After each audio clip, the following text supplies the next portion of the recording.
जिसके सुनने मात्र से सभी पापों का नाश हो जाता है, साथ ही जीवन में चल रही समस्याओं का भी समाधान हो जाता है। तो आपसे अनुरोध है, ऐसी दिव्य और परम कथा का आनंद संपूर्ण लीजिए। आइए शुरू करते हैं। पहले वीडियो को लाइक शेयर कर लीजिए, यदि चैनल पर नए हो तो सब्सक्राइब भी कर लीजिए। आइए शुरू करते हैं।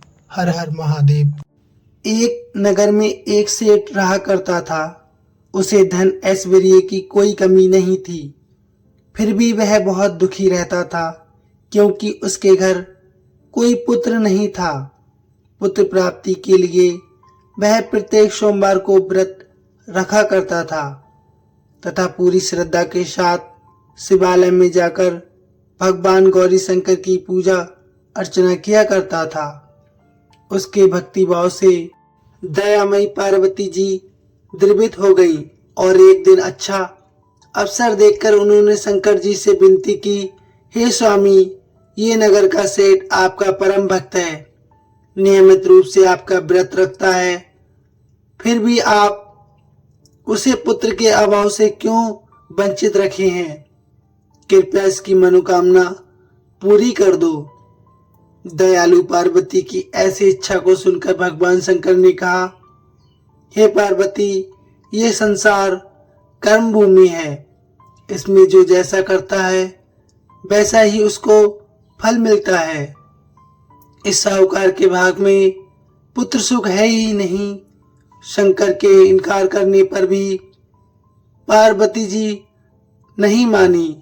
वह निराश हो गई, परंतु उन्होंने फिर भी शिव जी से बार बार आग्रह किया कि उस साहूकार को पुत्र सुख देने से आप वंचित बिल्कुल न रखें। भगवान शिव ने पार्वती से कहा, तुम्हारी इच्छा है इसलिए मैं इसे पुत्र प्रदान करता हूँ, लेकिन इसकी आयु अल्पायु होगी। वह 12 वर्ष की आयु में ही मृत्यु को प्राप्त हो जाएगा। संयोग से नगर सेठ गौरी शंकर संवाद सुन रहा था। समय आने पर नगर सेठ को सर्व सुख संपन्न पुत्र रत्न की प्राप्ति हुई। सब और खुशियां मनाई गईं। नगर सेठ को बधाइयां दे रहा था, लेकिन सेठ के मन में उदासी की कोई कमी नहीं आई, क्योंकि वह जानता था कि यह पुत्र केवल 12 वर्ष के लिए ही प्राप्त हुआ है। उसके बाद काल उसे मुझसे छीन लेगा।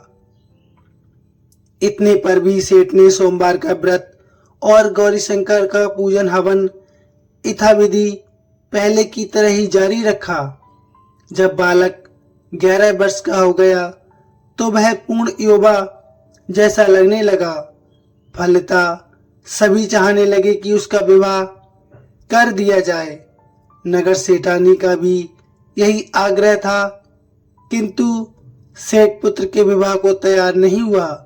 उसने अपने साले को बुलवाकर आदेश दिया कि वह पर्याप्त धन लेकर पुत्र सहित काशी के लिए जाए और रास्ते में भजन दान दक्षिणा देता हुआ काशी पहुंचकर सर्व विद्या में पूर्ण बनाने का प्रयास करे। मामा भांजे काशी के लिए रवाना हुए। हर पड़ाव पर वे यज्ञ करते, ब्राह्मणों को भोजन करवाते और दान दक्षिणा देकर दीनहीनों को संतुष्ट करते।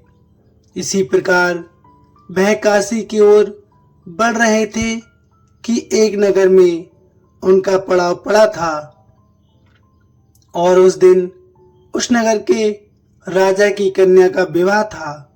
बारात आ चुकी थी, किंतु वर पक्ष वाले बहुत भयभीत थे, क्योंकि उनका वर एक आंख से काना था। उन्हें एक सुंदर युवक की आवश्यकता थी। गुप्तचरों से राजा को जब सेठ के पुत्र के रूप की गुण की चर्चा का पता लगा, तो उन्होंने विवाह के पूरा होने तक लड़का यदि दूल्हा बना रहेगा तो वह उन दोनों को बहुत सारा धन देंगे, उनका एहसान भी मानेंगे। नगर सेठ का लड़का इस बात के लिए राजी हो गया।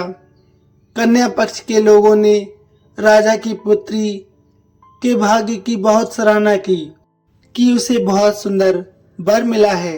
जब सेठ का पुत्र विदा होने लगा तो उसने राजा की पुत्री की चुनरी पर लिख दिया कि तुम्हारा विवाह मेरे साथ हुआ है।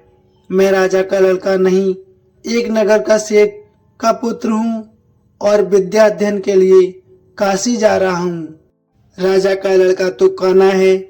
राजा की लड़की ने अपनी चुनरी पर कुछ लिखा हुआ देखा तो उसे पढ़ा और विदा के समय काने लड़के के साथ जाने से इनकार कर दिया।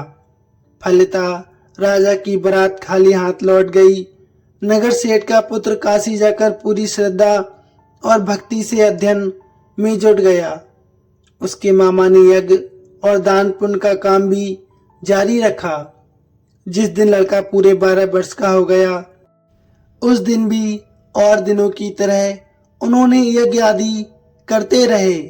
तभी उसकी तबीयत खराब हुई। वह भवन के अंदर ही कमरे में आकर लेट गया।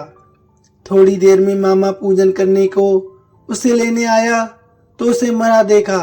उसे अत्यंत दुख हुआ और वह बेहोश हो गया। जब उसे होश आया तो उसने सोचा कि यदि मैं रोया चिल्लाया तो पूजन में विघ्न पड़ेगा, ब्राह्मण लोग भोजन त्याग कर चले जाएंगे। अतः उसने धैर्य धारण कर समस्त कार्य निपटाया और उसके बाद जो उसने रोना शुरू किया तो उसे सुनकर सभी के हृदय विदीर्ण हो गए। सौभाग्य से उसी समय उसी रास्ते से गौरी शंकर जा रहे थे। गौरी के कानों में वह करुण पुकार जब पड़ी तो उनका हृदय करुणा से भर गया। सही स्थिति का ज्ञान होने पर उन्होंने शंकर भगवान से आग्रह किया कि बालक को पुनः जीवन प्रदान कर दें।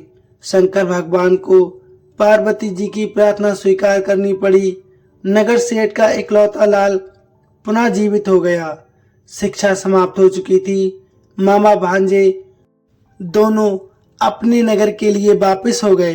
रास्ते में पहले की तरह दान दक्षिणा देते हुए उसी नगर में पहुंचे जहां राजा की कन्या के साथ लड़के का विवाह हुआ था। तो ससुर ने लड़के को पहचान लिया। अत्यंत आदर सत्कार के साथ उसे महल में ले गया। शुभ मुहूर्त निकालकर कन्या और जमाता को पूर्ण दहेज के साथ विदा कर दिया। नगर के सेठ का लड़का पत्नी के साथ जब अपने घर पहुंचा तो पिता को यकीन ही नहीं हुआ। लड़के के माता पिता अपनी हवेली की छत पर चढ़े बैठे थे। उनकी प्रतिज्ञा थी कि वहां से तभी उतरेंगे जब उनका लड़का स्वयं अपने हाथों से उन्हें नीचे उतारेगा, वरना ऊपर से ही छलांग लगाकर आत्महत्या कर लेंगे। पुत्र अपनी पत्नी के साथ हवेली की छत पर गया। जाकर माँ बाप के चरण स्पर्श किए। पुत्र और पुत्र वधू को देखकर नगर सेठ और सेठानी को अत्यंत हर्ष हुआ। सबने मिलकर उत्सव मनाया और शिव जी की जय जयकार की। इसी प्रकार उस सेठ ने शिव जी का व्रत आगे भी जारी रखा, जिसके कारण उसका अनंत जीवन सुखमय व्यतीत हुआ और अंतकाल में शिवदूत उसे शिव नगरी ले गए। तो प्रेम से बोलिए हर हर महादेव। वीडियो कैसी लगी प्लीज कमेंट में अवश्य बताइए।